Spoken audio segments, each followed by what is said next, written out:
ଏବେ ପକେଇଦେବା ବଟା ମସଲା।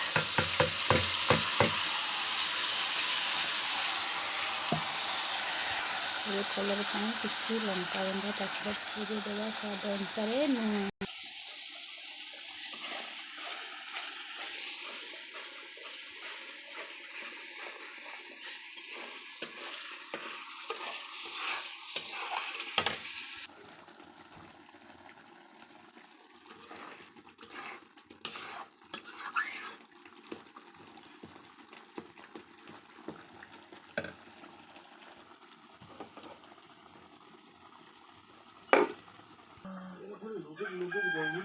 ଖାଲି କେତେବେଳେ ଖାଇବାକୁ ଦେବା ବୋଲି କେତେବେଳେ ଖାଇବାକୁ ଦେବା ବୋଲି